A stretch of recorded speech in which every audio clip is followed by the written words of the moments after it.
Hello, class. Welcome back to T501, Lecture 5, Introduction to Powertrain, Part 2. So last time, we talked about how engine operates and why we need transmission, and we are going to continue from there, okay? So like I said, we covered engine and transmission, but we haven't completed transmission. We have more things to discuss for transmission, and then we have torque converter, final drive, and braking devices to control longitudinal related components. Right. So role of transmissions in terms of fuel economy and acceleration performance. So last time we mainly talked about acceleration performance and vehicle speed coverage, but there is more to it. So let's talk about that. So calculation of active force for manual transmission can be computed as follows, assuming friction clutch between engine and manual transmission is engaged, so it's locked up and there's no drivetrain loss, and let's assume steady state. Then we can compute. So everything, meaning that means that the speed and torque from the wheel, from engine to the wheel, is only related by gear ratios. So they are directly connected. Everything is directly connected, and torque will be multiplied if you have gear ratio higher than 1. And speed will drop if you have gear ratio that's higher than 1, and vice versa. And those two are described right here. So you're relating vehicle speed and the engine speed. Everything else is model parameters, and you're relating tractive force with engine torque. Okay, so with this simplified model, we can draw force and speed diagram, and we can actually relate this wheel speed. Vehicle speed is basically wheel speed, and wheel torque is basically tractive force, and we can relate directly from engine speed and engine torque because everything is directly connected. The only when it comes to transmission, the only variable we can change would be, in this case, the gear ratios, right? So final drive gear is fixed, but transmission gear ratio can change depending on which speed you use. So let's say we have, by the way, there is minimum engine speed. The minimum engine speed from the engine operation, and then there's maximum engine torque for that given minimum engine speed, and then you have maximum engine speed, and then you have maximum engine torque for that maximum speed, and then you will have maximum torque, maximum torque of the engine for any speed over the all speed range. and you will have corresponding omega, engine speed that provide maximum engine torque. And you can also draw that point on this speed versus force plot, assuming force speed gear ratio. Like I said, this speed fourth gear will probably give you somewhere in the middle between first to fifth gear, or even eighth gear if you have high number of speed. And if you go towards higher speed or lower speed, you will either amplify torque or increase speed depending on the gear ratios. So and then we usually draw this line as well, which is ideal tractive force, which can be drawn by the maximum power line. So usually at this point, you get maximum power, which is probably somewhere here. And depending on which gear you use, you will produce maximum power of the given engine. And if you connect them, that's going to be the ideal tractive force. So by using multiple step gear ratios, you cannot produce maximum power at any time, because you cannot provide tractive force in this region in reality. Okay, but ideally, if you had, let's say, CVT, then you will be able to produce maximum power in these regions too, because you will have more gears to cover more areas. Okay. Let's move on to road load calculation, which we briefly talked about this in the vehicle, longitudinal vehicle dynamics. And road load is one of the major drag force of a vehicle, and it's coming from multiple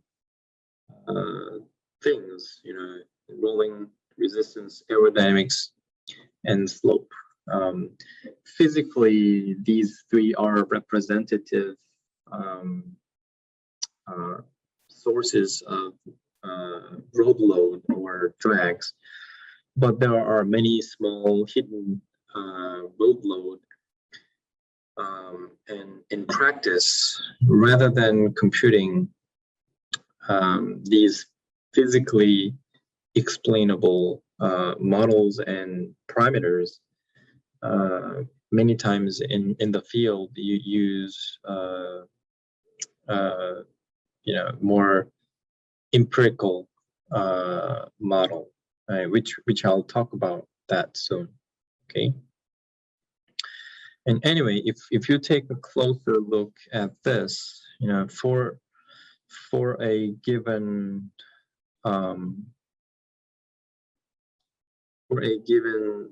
theta, which is the slope of the mode, and usually this mu is usually function of vehicle speed. Okay, so usually you can describe this model as a quadratic form because you have vehicle speed, quadratic of the vehicle speed here term, and then here's proportional to vehicle speed term, and you have constant drag. So you can describe this as a quadratic form, quadratic polynomial, and which means if you draw road load, drag force as a function of vehicle speed, it's going to have that quadratic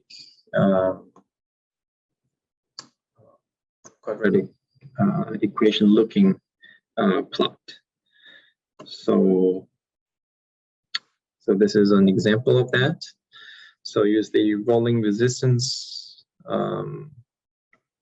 and in this case, I guess rolling resistance was assumed constant, but usually it's modeled as linear equation, and aerodynamics is modeled as quadratic equation. So you have summation of those three, then you have something like this, okay? And this is the empirical, the experiment-based road load model I just mentioned. So you can model your road load, because at the end of the day, you want to make sure this model actually represents the real world behavior, the losses or road load. And what's more important in terms of accuracy is that making this road load curve fit to the real values, right? Rather than getting these model parameters that has physical meanings. So here you do not have that physics-based model parameters. Instead, you are going to simply compute f naught, f1, f2, which is coast down coefficients, and basically it's a regression problem, curve fitting. So you can compute these values from coast down test, okay? And what coast down test does is you bring this vehicle speed up to say 160 or 140 km per hour, and then you let the vehicle go, meaning that you do not apply brake, or you do not apply traction force, and see how the vehicle coasts down from losses. So if you do not apply any external forces to the vehicle will come to a stop by its own road load, right? And by taking these numbers as the vehicle reduces its speed, you can compute these coefficients from that coast down responses. And so back to tractive force diagram of manual and automatic transmissions. I think, so this is now road load, and the maximum vehicle speed is usually can be calculated by this point, which is the crossing point between the road load and fifth gear, or whatever the maximum tractive force meets with this road load, because that's where the equilibrium is met. So equilibrium between tractive force and drag force. Okay, so you cannot, accelerate further. Okay. In the case of automatic transmission, your tractive force looks a bit different, and that's because of the torque converter, as well as transmission. But transmission has, some losses, but it's not, huge, but huge enough that it changes overall behavior, or trend. But the torque converter actually significantly changes this tractive force line at low speed region. So if you compare these regions, it looks different, right? And you can see that usually without the torque converter, there's this minimum engine speed constraint.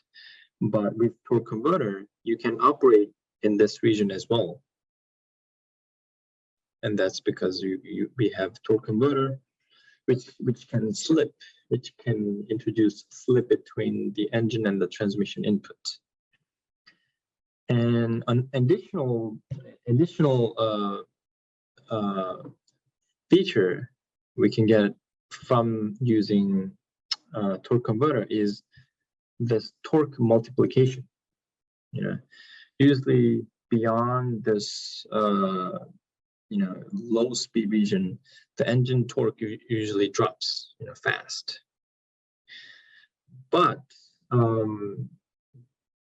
or even come to a stop. But because we can have slip, speed can be different between the transmission input and the engine. You can still provide torque, but not just torque, but amplified torque. So you can see that torque actually increases as speed reduces. And this is a nice feature because you can get higher torque when launching. But that doesn't mean it's efficient. You actually lose energy in this region due to that slip operation. Okay. And let's take a look at fuel economy side from using transmission. Using transmission can also help fuel economy. And let's take a look at why. Okay. So this is an engine map. So X being speed, Y being torque. And let's say you draw a constant power line, and there's a sweet spot, meaning that maximum efficiency. And if you use first gear, you will have higher engine speed, right, for a given speed. And then if you use second gear, you will operate at lower speed, but a little bit higher engine torque to provide same power. And if you repeat this, the operating point of using different gears will end up with different operating points from the engine. Okay. All of this is this provides same power to the wheel, to the vehicle. Okay. So that's a constraint. the engine must provide same power to the wheel. But if you use different gear ratios, you know, as engine speed reduces, you will need to provide more torque because torque is reduced as you use higher speed, you know, lower gear ratios, right? And that's what's happening here. And what this means in terms of efficiency is that they have different efficiency. For instance, if you use first gear, the BSFC is 420, right? If you use second gear, this is going to be about 390 gram per kilowatt hour. So you can reduce fuel consumption by using second gear, and this continues. And actually, if you use fifth gear, you can only consume 230. Okay. So remember, power was fixed, okay, constant power. So what driver, what human or vehicle feels is the same, meaning that the torque at the wheel is fixed for a given vehicle speed. But by using different gear ratios, your engine speed and engine torque must change. Either one has to be increased because, again, power equals torque times omega. And what this shows is if you use higher gear ratios, you will end up with lower speed and higher torque, which is better with respect to fuel economy. Okay. And that's summarized right here. So obviously you will use fifth gear for maximum fuel efficiency or minimum fuel consumption. So should I always use highest gear?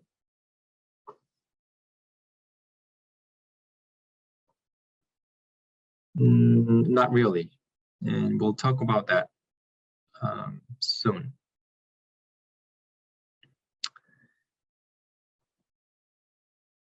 Let's say we have medium load, meaning that driver is asking for medium acceleration, medium power, and then if you repeat the same process, and as you can see, the torque line increased to provide higher torque and higher power. And if you again draw this constant power line, this is constant power line.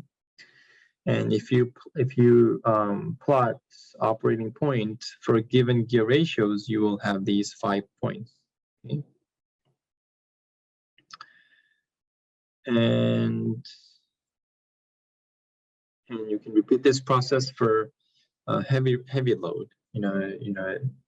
Say almost wide open throttle, or you step on the gas all the way to the end, and you're asking for 90% or 80% of the engine power. Okay, and so maximum engine power was here, right? So I would say this would be about 70-80%. And if you draw a constant power line, you also have this line. But notice that using fifth gear is not an option, and it's outside of the maximum torque line, and that what that means is you cannot provide the requested power, okay? So if you use fifth gear, you will only be able to provide this torque, which is lower power, okay? So lower traction force. So you will have to use fourth, third, second, first.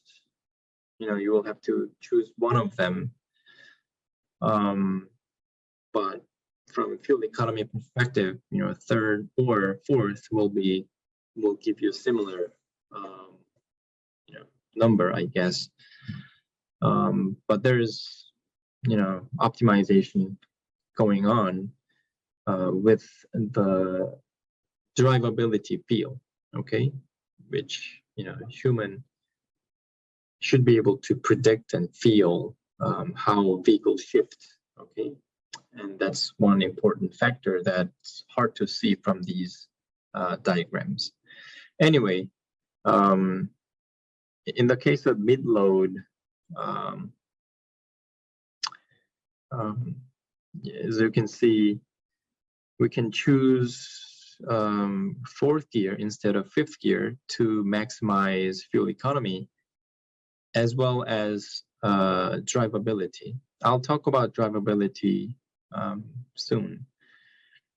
And then when it comes to heavy load, we shouldn't even choose fifth gear because it cannot meet the power demand, requested power. So we should choose either third or fourth, but you know, third will be a better choice in terms of here fuel economy as well as drivability. And what I mean by drivability is that this is a little tricky to explain from this diagram, but let me try. So drivability, definition of drivability is somewhat vague, but in this case, with respect to shift problem, here's one definition of drivability. So when driver asks for power or torque, the vehicle should provide that power and torque right away with respect to both time and the amount of torque and power, okay? So let's say you are driving at you know, let's say fifth gear, okay, to, I don't know, to give you, you know, maximum fuel economy. But let's say you step on the gas and all of a sudden your load changes. So if driver asks for more power, driver will step on the gas and the driver load will change from mid to high. And what's going to happen? This power line will shift instantaneously because that's what driver wants. But can engine provide that power? And an engine needs to control to provide that power and torque. But if you are using fifth gear, and if driver asks for higher power, you cannot provide more power because you are already providing maximum power using fifth gear. Again, this is not, you know, reachable. You know, engine cannot produce that torque, right? So what you have to do to provide this power is that you need to downshift from fifth to fourth gear so that you can provide that power. Okay, and that's exactly what's happening when you are cruising at some speed, and if you step on the gas, your transmission will downshift, and engine speed will increase from this value to this value. Okay, because it shifted down. Okay, so that it can produce more power. Okay. Okay, so that finishes transmission. Transmission is very important device in driveline, in powertrain. In fact, when it comes to hybrids, it's all about transmission. So when we deal with control and design of electrified powertrains, such as hybrids and plug-in hybrids, it's more or less transmission technology. With motor and battery coming in, you have more freedom to play with, but it's still you can look at it as a transmission with more freedom to play with. Okay, so, and you will see why as we go later on, but please study transmission in detail so that you understand how transmission work, and that's going to be directly related to hybrid technologies we're going to cover for the rest of the semester. Okay. Okay, next topic is torque converter.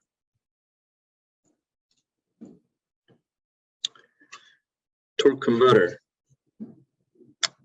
Like I explained last lecture, I believe, torque converter is an amazing device, and it served us for a long time, and we still use it for automatic transmissions,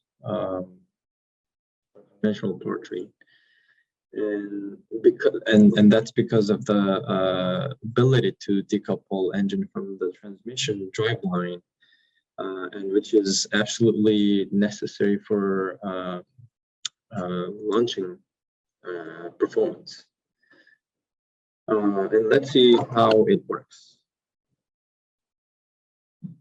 So a torque converter is a fluid clutch where the driving fan drives the automatic transmission fluid to the driven fan, forcing it to revolve. So this is a exploded view, and you're looking at exploded view of torque converter, and you can see there's a housing, and there's an impeller inside of this, the housing on the left side, which is the engine side, and then you have turbine, and then you have clutch assembly, which needs to be able to lock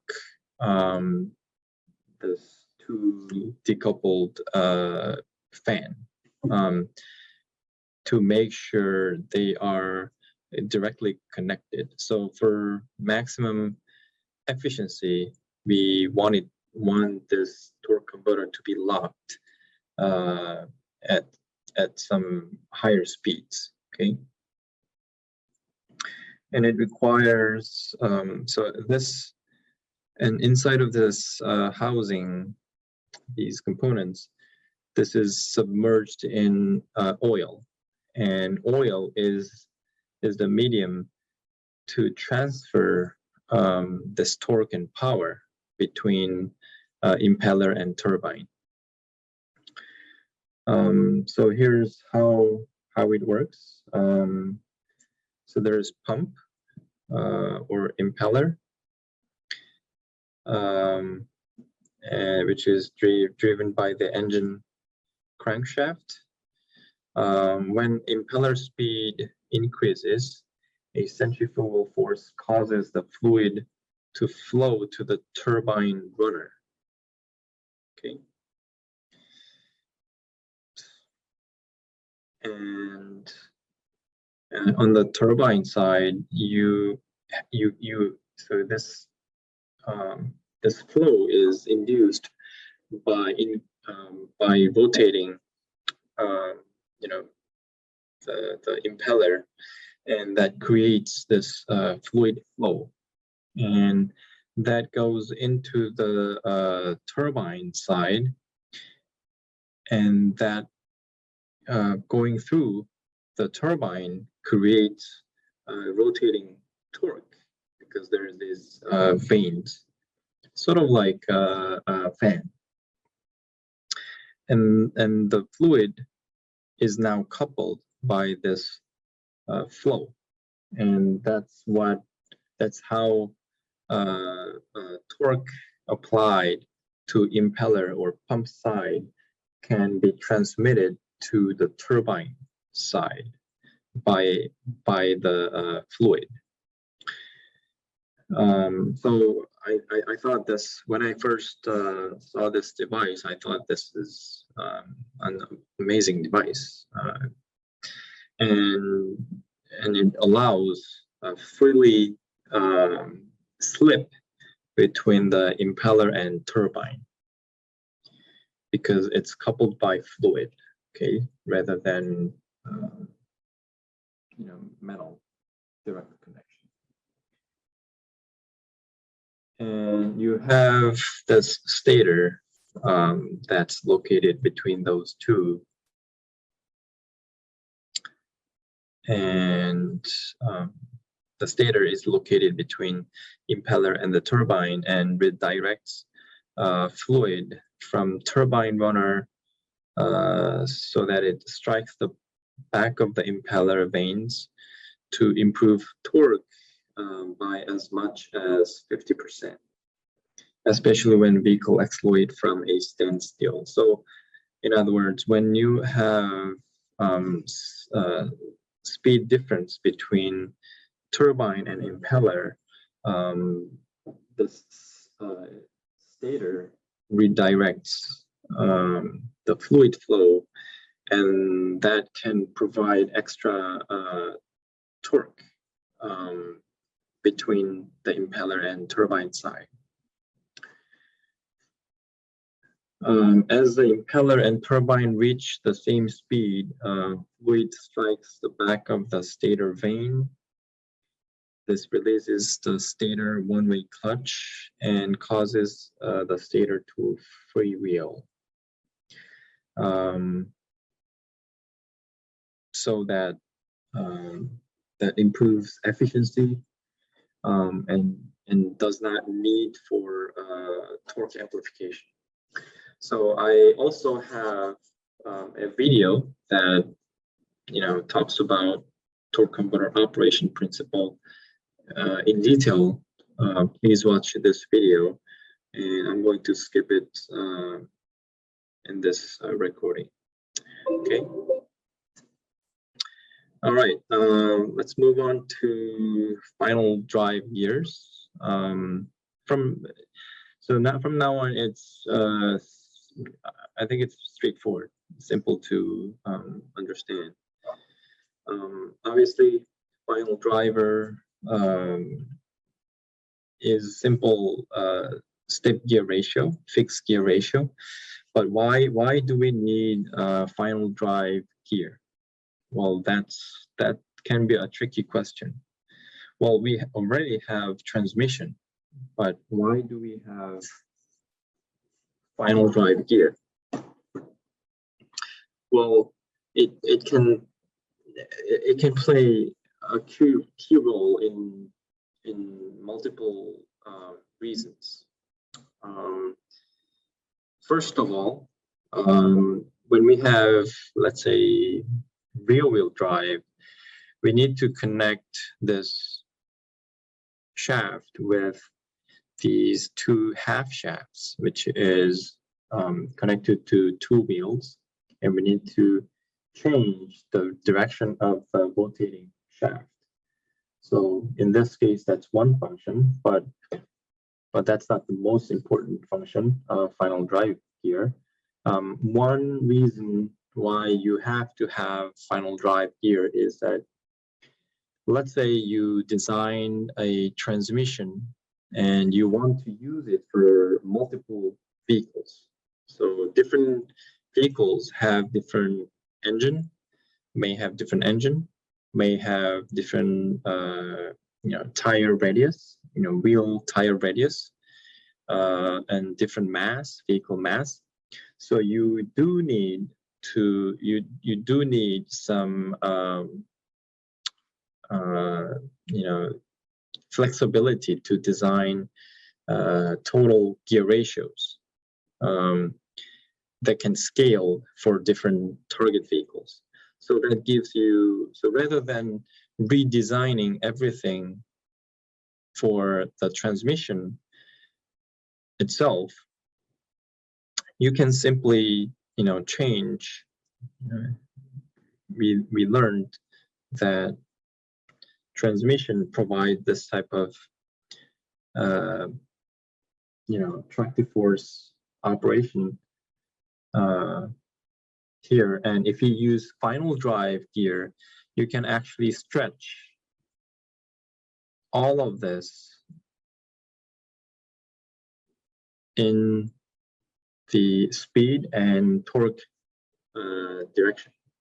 So you can either use lower final drive gear ratio and reduce torque and increase maximum speed, okay?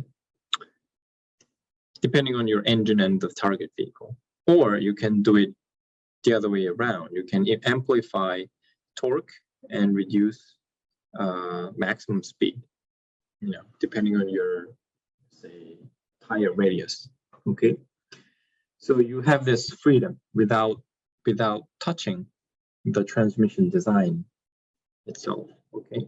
So that's a huge practical gain advantage. And what else is there?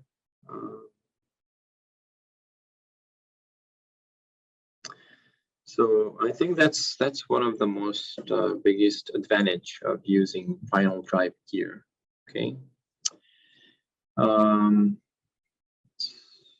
Move on, and there's another video clip here, so please watch that video. But this is, I think, pretty easy to understand. It's a simple step gear ratio. So let's move on to braking devices. Again, braking, I think it's simple mechanism. So you are going to use friction, material that provides high friction, so that your vehicle can come to a stop fast if you want.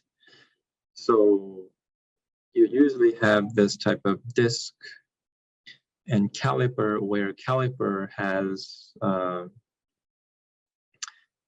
two friction material here that creates, when caliper pushes these friction onto the disc surface, then it creates a lot of friction between the material, braking material, and the disc, metal disc, and leads to braking force and reduces vehicle speed. But of course, the energy has to,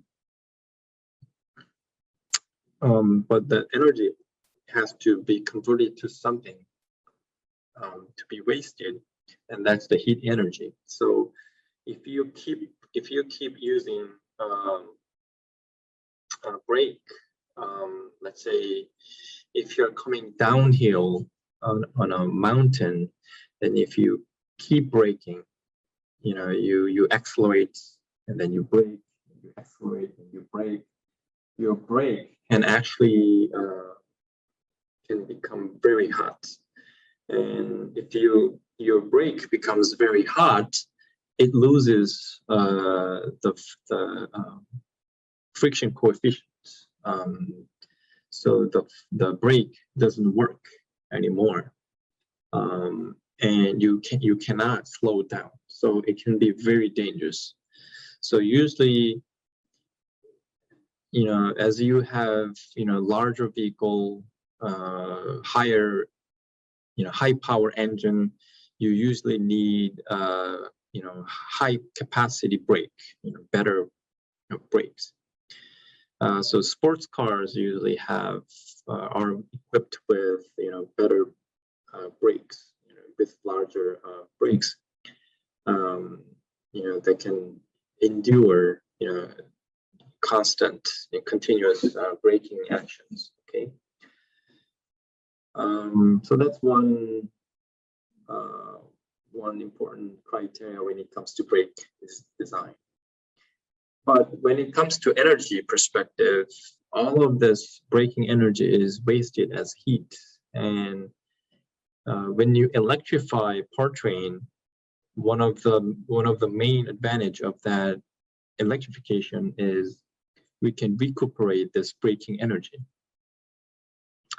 And we can do that by motor and battery. So we can convert kinetic energy, not kinematic, kinetic energy into heat energy, not heat energy.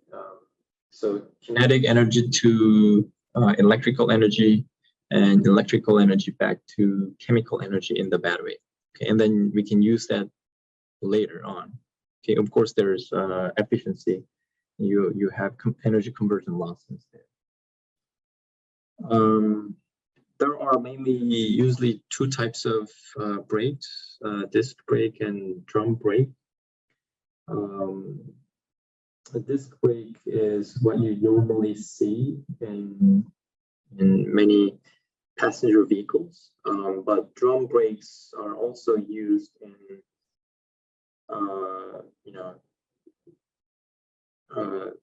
some commercial vehicles, cheaper vehicles usually, because it's cheap, but it doesn't provide as nice performance as disc brakes. So usually drum brakes are used for rear wheel drives, for compact vehicles. I think this is it for today. Thank you for your attention. And again, I thought our first discussion session was interesting, active, productive, but getting questions in real time, and look at what went wrong, or to answer questions in a more organized fashion. I think it'll be better for you guys to upload your questions online by Monday, and then we can share those questions each other and think about it. And then when we meet, we can efficiently discuss about those topics more efficient manner. So I think the discussion session can be more productive within the given time limit. Okay, so please watch videos I recorded, and the videos in the slides, and then please ask questions by Monday, and we'll talk about those on Tuesday. Okay. Thanks, and have a good weekend, and see you next week. All right. Bye-bye.